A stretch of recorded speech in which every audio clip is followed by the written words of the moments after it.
افواج پاکستان کی عزت ہم کرتے ہیں اور اس کی تین وجوہات جو مجھے ذاتی طور پہ سمجھ آئی ہیں.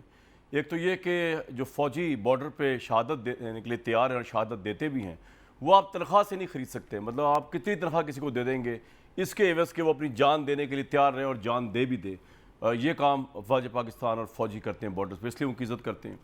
اس لیے بھی عزت کرتے ہیں کہ جو ہماری فوج ہے وہ اپنے لوگوں کو کوئرس نہیں کرتی.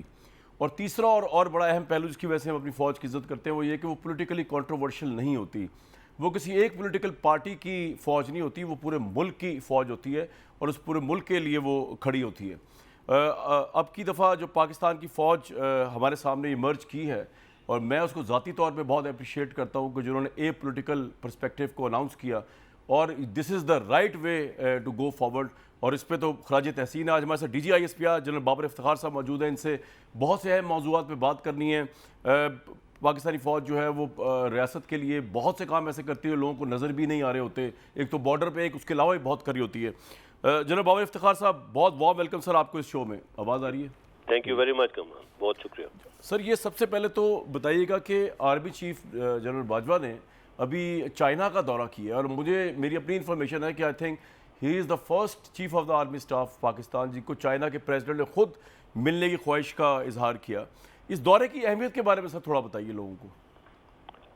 جی عمران، یہ جو دورہ ہے چیف آف آرمی اسٹاف کا چائنا کا، یہ بہت اہم دورہ تھا. اور آپ نے صحیح کہا، chief of army staff Pakistan army is the first army chief جو پریزیڈنٹ شی سے بھی ملے ماضی میں جو دورہ ہوا تھا. پاکستان چائنا کے جو تعلقات ہیں وی آل انڈرسٹینڈ بہت اسٹریٹجک نیچر کے ہیں اور چائنا نے ہر مشکل وقت میں پاکستان کا ساتھ دیا. اور یہ جو تعلقات ہیں اس میں خاص طور پہ جو دفاعی تعلقات ہیں ان کی مضبوطی اور جو اس سے ریلیٹڈ جو ملٹری ڈپلومیسی جس کو آپ کہتے ہیں اس نے ان روابط کو، پاکستان چائنا کے روابط کو مستحکم کرنے میں بہت کلیدی کردار ادا کیا. اور یہ تعلقات خطے میں جو امن ہے اس کے لیے بھی بہت اہم ہے. اسی طرح ان کی امپورٹنس آپ سی پیک سے دیکھ سکتے ہیں جو چائنا پاکستان اکنامک کوریڈور ہے. وہ پاکستان چائنا کی دوستی کا منہ بولتا ثبوت ہے اور یہ پاکستان کی اکنامک سیکیورٹی کے لیے بھی بہت اہم ہے. اور اس سی پیک کی سیکیورٹی بھی خصوصی طور پہ پاکستان فوج کو دی گئی جس کے لیے خاص طور پہ 2 سیکیورٹی ڈویژنز بھی ریز کیے گئے اور 24 گھنٹے اس کی سیکیورٹی پہ کام کیا جا رہا ہے. اسی طرح میں جو ملٹری ریلیشنز ہیں اس کی اگر میں بات کروں تو چائنا نے پاکستان کی دفاعی صلاحیت جو ہے بالخصوص ایئر ڈیفنس، میکنائزیشن، آرمڈ کور، نیوی، ایئر فورس، اس قوت کو بڑھانے میں بہت فعال کردار ادا کیا ہے. اور چیف آف آرمی اسٹاف کا جو حالیہ دورہ ہے اسی سلسلے کی ایک بہت اہم کڑی ہے. سر یہ 2 چیزیں بڑی اہم ہیں اس وقت آپ کے سوال جواب سے ایک بات نکلی. ایک تو یہ پرسیپشن بنایا گیا ہے کہ سی پیک کے اندر جو ہے کوئی سست روی کا شکار ہے. تو کیا واقعی سست روی تھی اور جنرل باجوہ جا کے انہوں نے اس کو چیزوں کو اپ گریڈ کیا ہے یا اس کو فاسٹ کیا ہے؟ اور دوسرا اکنامکلی بھی چائنا ہمیں کوئی مدد کر رہا ہے اس کرائسس کے اندر جو چل رہا ہے پاکستان میں اکنامک کرائسس؟ دیکھیے وہ گورنمنٹ ٹو گورنمنٹ لیول پہ اس کے اوپر کافی پیش رفت ہو رہی ہے. سی پیک کے اوپر جو as far as CPEC security is concern میں آپ کو یہ بتا سکتا ہوں کہ الحمدللہ اس کے اندر ہم نے کسی قسم کی کوئی کمی نہیں آنے دی. اور دوسرا یہ جو دورہ تھا اس میں اس کی امپورٹنس انہی چیزوں سے کنیکٹڈ ہے. جیسے میں نے کہا کہ یہ ایک ایپیکس کمیٹی ہے جس میں چیف آف آرمی اسٹاف اور چائنا کے سینٹرل ملٹری کمیشن کے وائس چیئرمین شامل ہیں. اور اس ایپیکس کمیٹی کے جو ہیڈ کرتے ہیں وہ چائنا کے صدر ہیں. جو چائنا کا ملٹری سسٹم ہے اس میں چائنیز پریزیڈنٹ کے بعد جو امپورٹنٹ ترین پرسن ہیں وہ ہیں یہ اس سینٹرل ملٹری کمیشن کے وائس چیئرمین جن کے ساتھ چیف آف آرمی اسٹاف اس ایپیکس کمیٹی کے اندر ان کی اس کی میٹنگ ہوئی. اور اس کمیٹی کے نیچے پھر 2 سب کمیٹیاں ہیں جو کہ ملٹری افیئرز اور جوائنٹ ملٹری اکوپمنٹ اور ٹریننگ جس میں شامل ہوتی ہے. اور اسی دورے کے دوران جو ٹریننگ، ٹیکنالوجی، کاؤنٹر ٹیررزم اور خاص کر جو ٹرائی سروسز کوآپریشن ہے اس کو بڑھانے کے لیے بات چیت ہوئی اور اس حوالے سے کئی میمورینڈمز آف انڈرسٹینڈنگ فائنل کر دیے گئے ہیں اور اس دورے کے بڑے دور رس اثرات ہوں گے انشاءاللہ اور وہ بڑی جلد نظر آنا شروع ہوں گے. زبردست. تو دس از ہاؤ اٹ گوز. صحیح. اچھا ڈی صاحب، یہ بھی بجٹ پیش کیا گیا ہے ملک میں، قومی بجٹ جو پیش کیا گیا ہے، اس میں جو دفاعی بجٹ ہے اس کے حوالے سے میں ضرور جاننا چاہوں گا آپ کے کیا کومنٹس ہیں، اور اس جتنی کرنچ سچویشن ہے معاشی طور پہ اس میں افواج پاکستان میں آبویسلی کچھ اقدامات کیے ہیں، اپنا حصہ ڈالا ہے. میں چاہوں گا قوم کو آپ ذرا اس کے بارے میں بتائیں. جی ایکچولی جب بھی ایوری ایئر جب بھی نیشنل بجٹ پیش ہوتا ہے تو ڈیفنس بجٹ ہمیشہ اس کے اوپر بہت بحث شروع ہو جاتی ہے. اس کے اوپر میں تھوڑا سا اچھا کیا آپ نے یہ سوال پوچھ لیا. میں اس پہ تھوڑا کلیریفائی کر دینا چاہتا ہوں کہ یہ جو پاکستان کا جو بھی دفاعی بجٹ ہوتا ہے اس کے لیے ضروری ہے کہ جو تھریٹ پرسیپشن ہے، جو خطرے کا ادراک اور جو درپیش چیلنجز ہیں اور پھر جو افواج کی ڈپلائمنٹ اینڈ دین جو محدود وسائل یا جو بھی وسائل اویلیبل ہیں ان کو مد نظر رکھا جاتا ہے. سو جب آپ ان ساری چیزوں کو سامنے دیکھتے ہیں کہ جی پاکستان فوج کی تھریٹ پرسیپشن کیا ہے، ہمیں چیلنجز کیا درپیش ہیں اور ہماری ڈپلائمنٹ کس نوعیت کی ہے، اور پھر جو ہمارے محدود وسائل ہیں اور ان کے اندر رہتے ہوئے جو کچھ ہم کر رہے ہیں، تو الحمدللہ آئی تھنک خدا کا بہت کرم ہے کہ ہم لوگ اپنی تمام ذمہ داریاں پوری کر رہے ہیں. اس کے برعکس آپ ہندوستان کا بڑھتا ہوا دفاعی بجٹ ذرا سامنے رکھ لیں اپنے، اور جو کہ ہمیشہ سے انڈیا کی تمام ڈیفنس ڈیولپمنٹ جو ہے یا پروکیورمنٹ جو ہے وہ بیسیکلی پاکستان سینٹرک ہوتی ہیں، اور ان کی تمام ہم ہمیشہ کہتے ہیں کہ کیپیبلٹی انٹینشنز تو اوور نائٹ چینج ہو جاتی ہیں، کیپیبلٹی کے اوپر پریپریشن کی جاتی ہے. اور ہمارے سامنے جو کیپیبلٹی پڑی ہوئی ہے انڈیا میں اس کے سامنے ہمیں ہر وقت تیار رہنے کی ضرورت ہے. اور ہمارا ماضی بھی یہ بتاتا ہے کہ ہمیں ہمیشہ وہاں سے چیلنجز رہے ہیں. ان کی 13 لاکھ فوج کے مقابلے میں ہماری تقریباً 5.5 لاکھ جو فوج ہے اس میں سے 50% سے زائد مشرقی بارڈر پہ تعینات ہے، ڈپلائیڈ ہے، اور تقریباً 40% مغربی بارڈر پر ڈپلائیڈ ہے. اور جو باقی بات جاتی ہے وہ کنٹونمنٹ میں کبھی داخلی سلامتی کے اوپر کام کر رہی ہے یا کبھی قدرتی آفات میں اوور ویلمنگ خطرہ ہے انڈیا کی طرف سے جس کو دیکھتے ہوئے وہ خطرات ہیں. تو اس ساری چیزوں کو دیکھتے ہوئے میں صرف آپ کو یہ بتانا چاہتا ہوں کہ 2020 سے پاکستان فوج نے اپنے بجٹ میں کوئی اضافہ نہیں کیا. اور اگر آپ پچھلے کئی سالوں کی انفلیشن انڈیکس کو دیکھیں اور جو روپے کی قیمت میں کمی ہوئی ہے تو 2020 سے جنرل صاحب میں دوبارہ ذرا لوگوں کو بتانا چاہ رہا ہوں اپنے لیے بھی، 2020 سے دفاعی بجٹ میں کوئی اضافہ نہیں ہوا، چاہے مہنگائی جتنی ہو گئی ہے. بالکل اچھا اضافہ نہیں ہوا. اس کو اگر آپ انفلیشن انڈیکس کے ساتھ دیکھیں تو ایکچولی وہ کم ہوا ہے. اور even G D P growth میں آپ اس کو کنورٹ کر لیں 2.8% تھا لاسٹ ایئر، اور اس سے پہلے اور زیادہ ہوتا تھا پرسنٹیج. اب ہم 2.2 پہ آ گئے ہیں. سو گریجولی اور کنٹینیوسلی پاکستان آرمی کا جو پاکستان کی مسلح افواج کا جو ڈیفنس بجٹ ہے وہ جی ڈی پی پرسنٹیج میں لگاتار نیچے جا رہا ہے. اور ان چیلنجز کے باوجود اور اس شرح مہنگائی کے باوجود ہم نے الحمدللہ اپنی حربی صلاحیتوں میں کسی قسم کی کمی نہیں آنے دی. اور اگر میں اسی رواں سال کو لے لوں تو اس سال کا انفلیشن انڈیکس ہے اور اس سال کی جو روپی ڈی ویلیویشن ہے اس کو اگر سامنے رکھوں تو ایکچولی ہم نے 100 ارب مسلح افواج نے ڈیفنس بجٹ 100 ارب کم لیا ہے. This is how this needs to be understood. اور اگر جیسے آپ نے کہا کہ کچھ ہم نے اس پہ اپنی مزید کیا فیصلے کیے، تو اگر میں صرف فوج کے بارے میں میں کہہ رہا لوگوں کو بتائیے جی کہ جو اپنی مزید بیلٹ ٹائٹننگ کی ہے، ہم نے یوٹیلیٹی بلز کی مد میں اپنے اخراجات کو چیف آف آرمی اسٹاف کی ہدایات پر بہت محدود کر رہے ہیں. ڈیزل اور پیٹرول کی خصوصی بچت کے لیے خاص انسٹرکشن دی گئی ہیں. اس کے لیے مختلف ہم سٹیپس لے رہے ہیں. فار ایگزامپل ایک دن ہفتے میں ڈرائی ڈے نامزد کر دیا گیا، جمعے کا دن جو کہ ویسے ہی ویکینڈ کے ساتھ ہوتا ہے.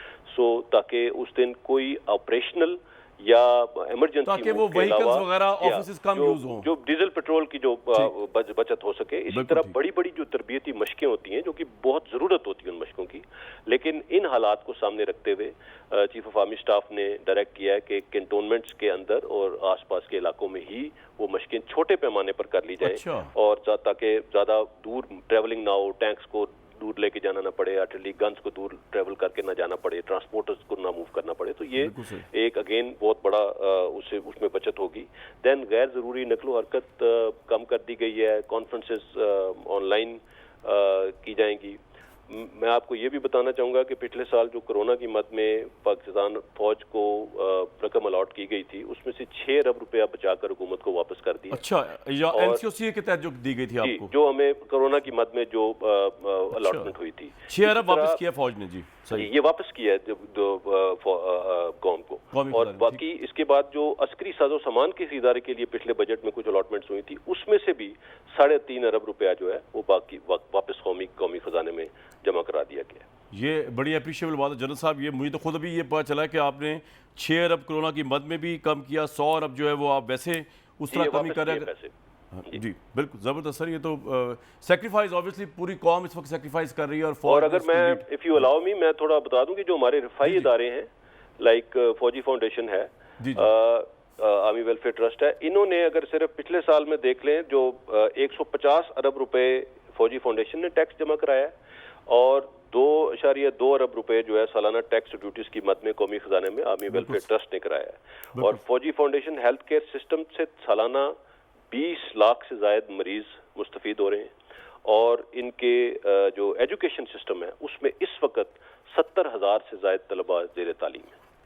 رائٹ جنرل صاحب, یہ ایک زبردست ہو گیا یہ تو. اب مجھے سر یہ بتائیے کہ میری اپنی ذاتی رائے یہ ہے کہ جب سے فوج اے پولیٹیکل اناؤنسمنٹ کی اور آپ نے کی تھی تو یہ ایک ایکسیپشنل ڈیسیژن ہے اور یہ ایکسیپشنل بات ہے. لیکن میں نے یہ دیکھا کہ جب سے آپ نے یہ پریس بریفنگ میں یہ کہا, اس کے بعد سے ایک مسلسل پروپیگنڈا ہو رہا ہے افواج پاکستان کے خلاف, فوج کے سربراہ کے خلاف. اس کو آپ جب آپ دیکھ رہے ہوتے ہیں, فوجی دیکھ رہے ہوتے ہیں جو اس قوم کے لیے اپنی جانیں دینے کے لیے تیار ہوتے ہیں, اور جب اس طرح کا ڈس ہارٹننگ پروپیگنڈاز ہو رہے ہوتے ہیں, نیگیٹو ٹرینڈ چلائے جا رہے ہوتے ہیں, بے بنیاد بیس لیس, لیکن وہ چل رہے ہوتے ہیں, اس سے فوج کا مورال کو آپ کس طرح دیکھتے ہیں اور اس کو آپ کس طرح فیس کرتے ہیں in yourself as well? دیکھیے میں کمران, آپ نے بہت اہم بات کی. یہ میں پہلے بھی آپ سے کچھ موقعوں پہ اس بارے میں اسٹیٹمنٹس بھی دے چکا ہوں مسلح افواج کی جانب سے, بڑی اسپیسیفک اسٹیٹمنٹس بھی دی ہیں, مختلف پریس کانفرنسز میں بھی اس پہ بات چیت ہوتی رہی ہے. میں اور آپ صحیح کہہ رہے ہیں, پچھلے کچھ عرصے سے جو افواج کو اور افواج پاکستان کی لیڈرشپ کو پروپیگنڈا کا نشانہ بنایا جا رہا ہے, من گھڑت بے بنیاد افواہیں اڑائی جا رہی ہیں, جو کہ بہت انفارچونیٹ ہے, اور یہ نہیں ہونا چاہیے. اس کے لیے ہم کئی مرتبہ اس کے اوپر بات کر چکے ہیں. میں صرف یہ کہوں گا کہ اپنی رائے رکھنے کا حق ہر ایک کو ہے, مگر حقائق کو مسخ کرنے کا اور جھوٹ کا سہارا لے کر اداروں اور شخصیات کی ساکھ کو نشانہ بنانے کا حق کسی کو نہیں ہے. So we need to be very careful about it, and that is all I would like to say in this regard. General صاحب, آپ نے بڑی اچھی بات کی کہ حقائق کو مسخ کرنے کا رائٹ کسی کے پاس تھے. پچھلے ہفتے میرے پروگرام میں شیخ رشید احمد صاحب آئے تھے, سابق وفاقی وزیر داخلہ جو ہے.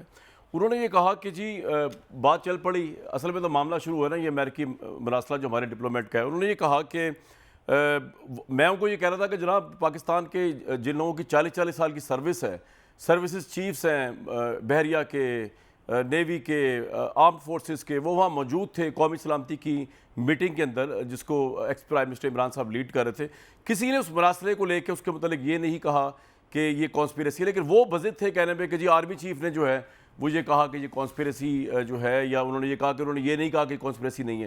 سر ایکچولی ایک دفعہ پھر مجھے پتا ہے آپ اس کے بارے میں کافی کلیئر موقف دے چکے ہیں, آپ تھوڑا قوم کو بتائیے, کیونکہ آپ لوگوں کا تو یہ کام ہے, آئی ایس آئی کا یہ کام ہے, یہ تو ہمارے پاس تو کوئی انٹیلیجنس نہیں ہے یا پولیٹیکل گورنمنٹ کے پاس. یہ واقعی امریکہ کی سازش تھی اور شیخ رشید صاحب کہہ رہے ہیں کہ آرمی چیف نے بھی جو ہے وہ یہ نہیں کہا کہ سازش نہیں ہوئی تھی؟ جی کمران, میں اس بارے میں پہلے بھی ایک مرتبہ کلیریفائی کر چکا ہوں, سو آپ کی وساطت سے میں ایک مرتبہ پھر یہ بات کر دیتا ہوں. شیخ رشید صاحب نے جو بیان دیا اس بارے میں خاص طور پہ انہوں نے ریفر کیا کہ جی کسی پرابلی انہوں نے یہ کہا تھا کہ اس میٹنگ میں کسی بھی چیف نے یہ نہیں کہا کہ یہ سازش نہیں تھی. کسی بھی چیف انفارچونیٹلی یہ ایسا بالکل نہیں ہے. میں بڑا کلیئرٹی کے ساتھ آپ کو یہ بتا دوں کہ اس میٹنگ میں chairman joint chief of staff committee